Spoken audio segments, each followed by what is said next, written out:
میں نے تو ہاتھ ڈالنے تھے ادھر، وہ ہاتھ خالی تھے کیونکہ جیبیں خالی تھی، پاسپورٹ نہیں تھا. میں تیزی سے دوڑا جہاز کی طرف کہ میں اپنی سیٹوں میں چیک کروں کہ ادھر تو نہیں میں نے رکھ دیا. حضور شیخ الاسلام کو سمجھ آ گئی کوئی مسئلہ ہے اس کے ساتھ. آپ نے ایک تسبیح نکال کے پڑھنی شروع کر دی. میں جب واپس گیا سیٹ میں چیک کیا، میں نے ہمسایوں کی سیٹ میں بھی چیک کیا، ہو سکتا ہے غلطی سے چل کے ادھر چلا گیا، مجھے بالکل اس وقت تک نہیں یاد. میں نے ادھر بھی چیک کیا ادھر بھی چیک کیا، پاسپورٹ تھا ہی نہیں، آنا کدھر سے تھا.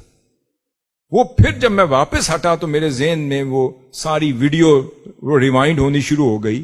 میرے ذہن میں آیا کہ وہ تو میں نے واش روم میں چھوڑا تھا، اوہو میں تو وہاں سے اٹھانا ہی بھول گیا، اور میں آخری پیسنجر تھا. میرے بعد تو دروازے بند ہو گئے اور پھر روشنی نہ رہی، اور کیا ہونا تھا، پاسپورٹ ہی چراغوں میں روشنی نہ رہی. جب ہاتھ میں پاسپورٹ ہی نہیں ہے، میں نے پھر جیل میں ہی جانا تھا، اور کیا کرنا تھا.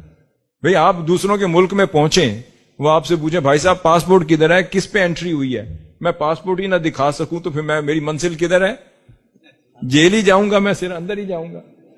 اب حضور شیخ الاسلام کے ذہن میں بھی یہ ساری چیزیں دوڑ رہی تھیں کہ یہ تو اب ٹرکش لوگ ہیں، نہ ان کو زبان آتی ہے نہ ہم ان کو سمجھا سکتے ہیں، اور یہ بھی وہ ہلاکو خان کی اولاد ہے، چنگیزی لوگ ہیں، ان کو میری بات سمجھ نہیں آنی، نہ ان کو میں 100 دفعہ کہوں یہ برٹش ہے، اوریجنل برٹش پاسپورٹ ہے. انہوں نے کہا جی ہمیں کیا، ہمیں دکھائیں، میں ان کو کہاں سے دکھاؤں گا.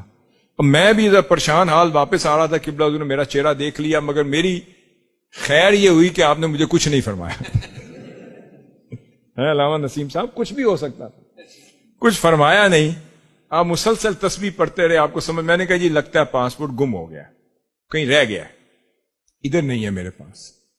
میرے پاس تو کوئی بیگ بھی نہیں نا، تو بریف کیس بھی نہیں تھا، میں نے کہاں سے نکالنا تھا. میں پریشان ہو گیا.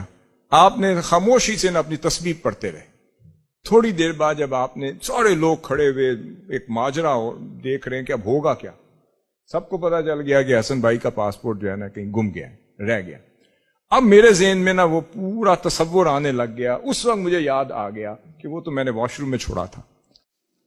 اب حضور شیخ الاسلام نے تسبیح جب مکمل کی، مجھے کچھ نہیں فرمایا، خاموشی سے تسبیح پڑھ رہے تھے. پڑھ مکمل کی تو جو ہماری خدیجہ باجی ہیں ان کے پاس حضور شیخ الاسلام کا بریف کیس تھا. اس کو فرمایا بیٹے بریف کیس لاؤ. جب تسبیح مکمل کی بریف کیس منگوایا، میں بریف کیس لاؤ. اس میں سے وہ ایک ایسا بیگ کھولا جو کبھی نہیں کھولتے تھے، اس میں تو پیسے رکھتے تھے، پاسپورٹ تو کبھی نہیں رکھا. اس کو نکالا، اس کی زپ کھولی، بسم اللہ پڑھ کے ہاتھ ڈالا، میرا پاسپورٹ نکال کے کہتے یہ لو بیٹے اپنا پاسپورٹ.